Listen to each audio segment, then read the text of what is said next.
तो देखिए, आप लोग अक्सर सोचते होंगे कि भाई सिर्फ बोलने से क्या समझ में आता है।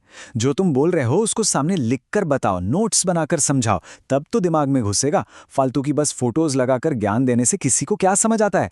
लिखकर नोट्स बनाकर समझाओ ना यार।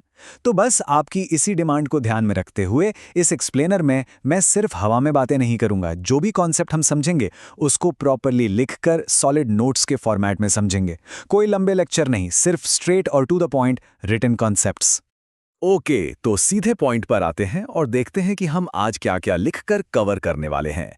हम स्टार्ट करेंगे अल्फ़ाबेट बेसिक्स से, फिर वॉवल्स और कॉन्सोनेंट्स का अंतर, उसके बाद लैंग्वेज हायरार्की, अपना खुद का लेवल पहचानने का सटीक तरीका, सेंटेंस ब्लॉक्स और आखिर में रोजाना काम आने वाले एक्शन वर्ड्स। सब कुछ बिल्कुल स्ट्रक्चर्ड। तो चलिए बिना रुकावट के शुरू करते हैं हमारे पहले सेक्शन से, अल्फ़ाबेट बेसिक्स, यानी अंग्रेजी की बिल्कुल जड़। अब देखिए, अंग्रेजी की सबसे छोटी और अहम कड़ी हैं इसके 26 लेटर्स, लेकिन इनको लिखने के दो बहुत ही स्पेसिफिक रूल्स होते हैं जो आपके नोट्स में होने चाहिए। कैपिटल लेटर्स यानी बड़े ABC, इनका यूज़ हमेशा किसी सेंटेंस की शुरुआत में या फिर प्रॉपर नाउन्स यानी खास नामों के लिए ही होता है। और दूसरी तरफ है स्मॉल लेटर्स जैसे छोटे ABC, इनका काम सेंटेंस के बाकी आम शब्दों को आपस में फॉर्म करना होता है। लिखावट के ये बेसिक नियम ही आगे चलकर पूरी भाषा का आधार बनते हैं। आगे बढ़ते हैं दूसरे सेक्शन पर, जो है वावल्स और कॉन्सोनेंट्स। ये उच्चारण और साउंड्स की बात है, पर इसके साइंटिफिक रूल्स भी हम लिखकर ही क्लियर करेंगे। Now, what's really interesting here is the physical science behind these sounds. Vowels यानी A, E, I, O, U, इनको बोलते वक्त आपका मुंह हमेशा खुला रहेगा और हवा सीधे बाहर आएगी। आप खुद ट्राई करके देख लीजिए। वहीं दूसरी तरफ जो बाकी 21 लेटर्स बचते हैं उन्हें हम कॉन्सोनेंट्स कहते हैं। रूल ये कहता है कि आप बिना अपने होंठ, दांत या जीभ को थोड़ा भी बंद किए P या B जैसा कॉन्सोनेंट बोल ही नहीं सकते। ये एक बिल्कुल एग्जैक्ट फिजिकल डिफरेंस है। पर रुकिए, इस पूरी लिस्ट में एक बड़ा मिस्ट्री लेटर भी छुपा हुआ है और वो है Y। इसको सेमी वाउल का नाम दिया गया है। ऐसा क्यों? क्योंकि इसके साउंड्स डुअल होते हैं। देखिए, अगर आप स्काई लिखते हैं तो उसमें Y से E जैसी एक वाउल की आवाज आती है, पर अगर आप येलो लिखते हैं तो वही Y एक कॉन्सोनेंट यानी य का साउंड निकालने लगता है। इसी डुअल नेचर की वजह से इसे एक बिल्कुल अलग कैटेगरी में रखा गया है। अब आते हैं हमारे तीसरे सेक्शन पर, द लैंग्वेज हायरार्की, यानी ये बेसिक लेटर्स आपस में जुड़कर स्टेप बाय स्टेप आगे कैसे बढ़ते हैं। कोई भी भाषा अचानक से नहीं बन जाती, इसका एक प्रॉपर रिटन ब्लूप्रिंट होता है। सबसे पहले आते हैं लेटर्स, फिर ये लेटर्स जुड़कर मीनिंगफुल वर्ड्स बनाते हैं। जैसे CAR मिलाकर लिखा तो बन गया कार। फिर ये वर्ड्स मिलकर सेंटेंसेस फॉर्म करते हैं। सेंटेंसेस को जोड़कर पैराग्राफ्स लिखे जाते हैं और फाइनली इन्हीं पैराग्राफ्स का एक लंबा सीक्वेंस एक मुकम्मल स्पीच बन जाता है। ये अंग्रेजी को स्केल करने का एकदम क्लियर 5 स्टेप प्रोसेस है। चलिए अब आते हैं चौथे सेक्शन पर, नो योर लेवल, जिसे हम अपने नोट्स के लिए KYC भी कह सकते हैं। अब बिना लंबी चौड़ी बातों के सीधा अपनी करंट प्रोफिशिएंसी को डायग्नोस करते हैं। अगर आपको अल्फ़ाबेट ही ठीक से नहीं आते तो आप लेवल 0 पर हैं। अगर वर्ड्स आते हैं पर उन्हें जोड़कर सेंटेंसेस नहीं लिख पाते तो लेवल 1। अगर सेंटेंसेस बना लेते हैं पर किसी बात का लंबा जवाब यानी पैराग्राफ नहीं लिख पाते तो आप लेवल 2 पर हैं। और अगर आप पैराग्राफ्स लिख तो लेते हैं पर फ्लुएंटली एक पूरी स्पीच नहीं दे पाते तो आप लेवल 3 पर हैं। ये एक बिल्कुल नॉनसेंस तरीका है अपना स्टार्टिंग पॉइंट पहचानने का।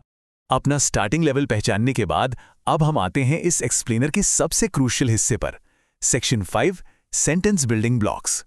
So the absolute crucial point is कि अंग्रेजी में लिखते वक्त आप वर्ड्स को मनमर्जी से आगे पीछे नहीं कर सकते। इसका एक बहुत ही स्ट्रिक्ट रिटन फॉर्मूला है जो फॉलो करना ही होता है। पहले आता है सब्जेक्ट यानी काम करने वाला कौन है, फिर आती है वर्ब यानी जो एक्शन हो रहा है, और आखिर में ऑब्जेक्ट यानी जिस पर उस काम का सीधा असर पड़ रहा है। उदाहरण के लिए, ही प्लेज क्रिकेट।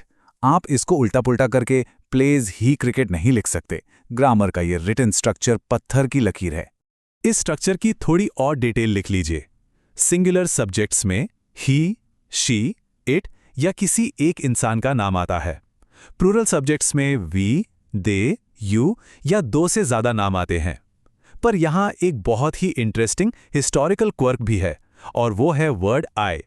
वैसे तो आई सिंगुलर होता है, लेकिन इंग्लिश पर लैटिन और फ्रेंच भाषाओं के ऐतिहासिक प्रभाव की वजह से इसके साथ अक्सर प्लूरल वर्ब्स लिखे जाते हैं। जैसे डू। ये नोट करने वाली एक बेहद जरूरी डिटेल है। अब इस एक्शन वाले हिस्से को ठीक से लिखकर समझने के लिए हमें वर्ब्स को 2 पार्ट में डिवाइड करना पड़ेगा। पहले होते हैं हेल्पिंग वर्ब्स, जो एक तरह से सेंटेंस की घड़ी का काम करते हैं और टाइम बताते हैं। जैसे इज लिखा है तो प्रेजेंट, वॉज लिखा है तो पास्ट और विल लिखा है तो फ्यूचर। दूसरे होते हैं मेन वर्ब्स, जो उस असली एक्शन को दिखाते हैं, जैसे गो, ईट या राइट।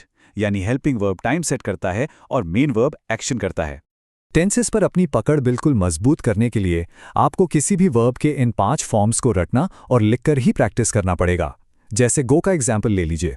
इसका बेस फॉर्म या V1 है गो, पास्ट फॉर्म या V2 है वेंट, पास्ट पार्टिसिपल यानी V3 है गॉन। उसके बाद कंटिन्यूअस वाला V4 फॉर्म बनता है गोइंग, और फाइनली सिंगुलर सब्जेक्ट्स के लिए V5 फॉर्म होता है गोज। इनको एग्जैक्टली इसी सीक्वेंस में लिखकर याद करना सबसे आसान तरीका है। और पता है सच्चा टारगेट क्या है? एक अच्छा नेचुरल कॉन्वर्सेशनल लेवल हासिल करने के लिए आपको ऐसी कम से कम 500, जी हाँ 500 मेन वर्ब्स और उनकी इन 5 फॉर्म्स को बिल्कुल अच्छे से याद कर लेना चाहिए। ये नंबर एक हवाई बात नहीं है, ये आपके रोजाना के मैंडेटरी होमवर्क का लक्ष्य होना चाहिए, ताकि आप बिना अटके लिख और बोल सकें। इस नंबर को अभी नोट डाउन कर लीजिए। चलिए, अब हम आते हैं अपने आखिरी और छठे सेक्शन पर, डेली एक्शन सेंटेंसेस और रूट्स। जो नियम अभी तक हमने नोट्स में लिखे, उनको रोजमर्रा की प्रैक्टिकल लाइफ में सीधा कैसे अप्लाई करें।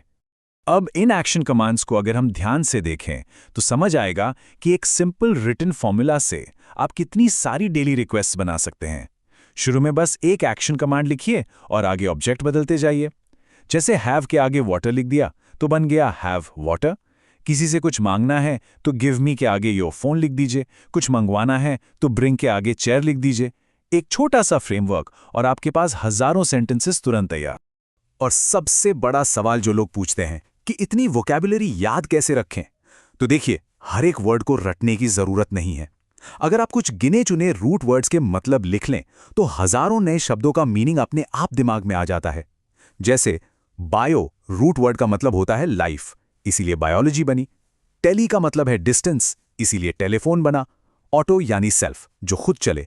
जियो यानी अर्थ, और किसी भी वर्ड के आगे अन लगने का सीधा सा मतलब है नॉट, यानी नकारात्मक हो जाना।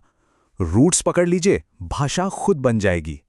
लिखावट और ग्रामर का स्ट्रक्चर तो हमने ठीक से नोट्स में उतार लिया, पर एक्चुअली नेचुरल साउंड करने के लिए इन फोनेटिक ट्रैप्स पर ध्यान देना जरूरी है। अंग्रेजी में बहुत से शब्द लिखे कुछ और जाते हैं पर बोले बिल्कुल अलग जाते हैं। जैसे पीपल की स्पेलिंग चाहे जो हो, इसका असली फोनेटिक साउंड PEPLE निकलता है। ऑफन को पढ़ते वक्त उसका टी पूरी तरह साइलेंट हो जाता है। कंफर्टेबल बोलने में कॉम्फर्टेबल हो जाता है और वेजिटेबल जल्दी में वेजिटेबल बोला जाता है। तो लिखते वक्त स्पेलिंग स्ट्रिक्ट रखें, पर बोलते वक्त इनकी आम बोलचाल वाली आवाज पकड़ें। तो सिर्फ बोलने सुनने से आगे बढ़कर इस पूरे नोट बेस्ड एक्सप्लेनर के आखिर में मैं आपके लिए एक बहुत ही क्लियर चैलेंज छोड़ के जा रहा हूं। अपना खुद का डायग्नोस्टिक कीजिए। KYC फ्रेमवर्क के हिसाब से आपका वर्तमान लेवल क्या निकल कर आया है, और उस 500 नंबर को क्रॉस करने के लिए आपने आज से रोजाना कितने वर्ब्स को लिखकर याद करने का टारगेट सेट किया है। इस चैलेंज को उठाइए, अपने नोट्स बनाइए और इस प्रैक्टिकल जर्नी को आज अभी से शुरू कीजिए।